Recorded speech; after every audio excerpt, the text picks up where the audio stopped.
Madam మీరు పదే పదే సాక్షి మీడియాలో గుండెపోటు అని చెప్తా ఉన్నారు. ఒక సాక్షినే కాదు, ఆ రోజున్న మీడియా మొత్తం కూడా మొదటున్న ఇన్ఫర్మేషన్ ప్రకారం కూడా అదే అంశాన్ని ప్రస్తావించారు. మీరు కేవలం సాక్షినే టార్గెట్ చేసుకొని మాట్లాడుతున్నారు. మిగతా ఛానల్ని పరిశీలించారా? ఆ రోజు మొదట బ్రేకింగ్ ఏమి ఇచ్చారు, ఏం ప్లే చేశారు?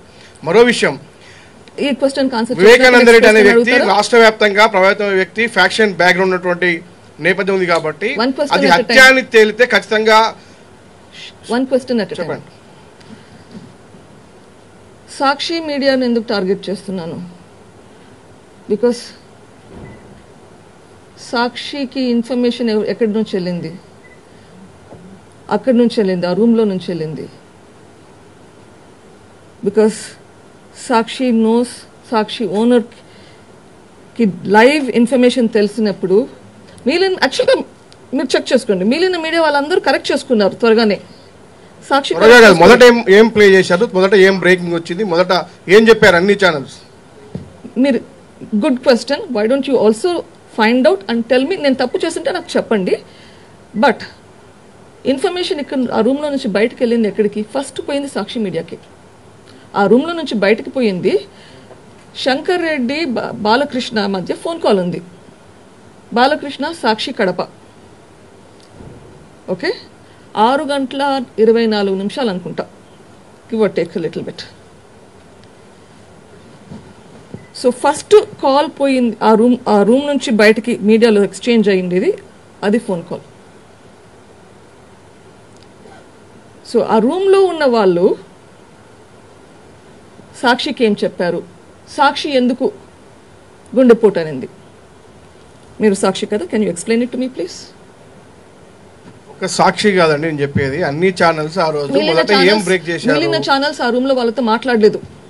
మరో అంశం ఏంటంటే ఇక్కడ ఫ్యాక్షన్ బ్యాక్గ్రౌండ్ ఉన్నటువంటి జిల్లా, అక్కడ జిల్లా మొత్తాన్ని ప్రభావితం చేసేటువంటి వ్యక్తి వివేకానంద రెడ్డి.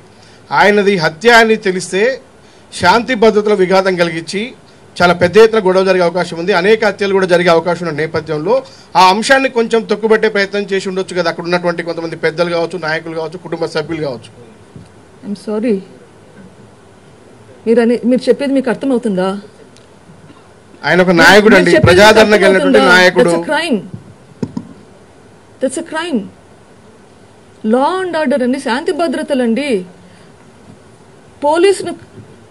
పోలీస్ని అదమదొక్కి క్లీన్ చేస్తే అది శాంతి భద్రత ఇష్యూ. ఇట్లా జరిగింటే శాంతి భద్రత చూసుకోవాల్సింది పోలీస్ బాధ్యత. కానీ ఇక్కడ పోలీసునే థ్రెటన్ చేశారు. మీరు అడిగేది మీకు అర్థమవుతుందా?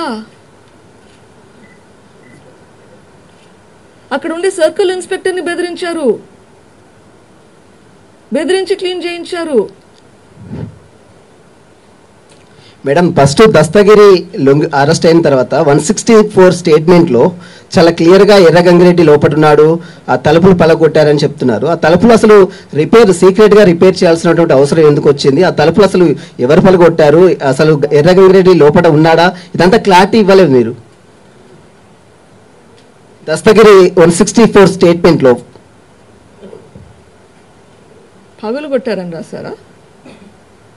లోపలికి తీసుకెళ్లాడని రాశారా? కొంచెం మళ్ళీ చదువుతారా?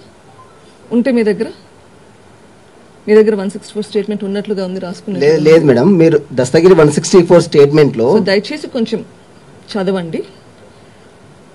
గంగిరెడ్డి ఆల్రెడీ లోపల ఉన్నాడు, వీళ్ళని లోపలికి తీసుకెళ్లాడు, పగలగొట్టడం జరగలేదు. గంగిరెడ్డి నాన్నకు తెలుసు కాబట్టి, వివేకానంద రెడ్డికి తెలుసు కాబట్టి దర్జాగా లోపలికి వచ్చాడు. లోపల నుంచి పిలుచుకొచ్చారు, పగలగొట్టలేదు. తలుపులు అస్సలు పగలగొట్టలేదు. మీకు ఎక్కడి నుంచి ఇన్ఫర్మేషన్ వచ్చిందో కొంచెం వెరిఫై చేసుకోండి.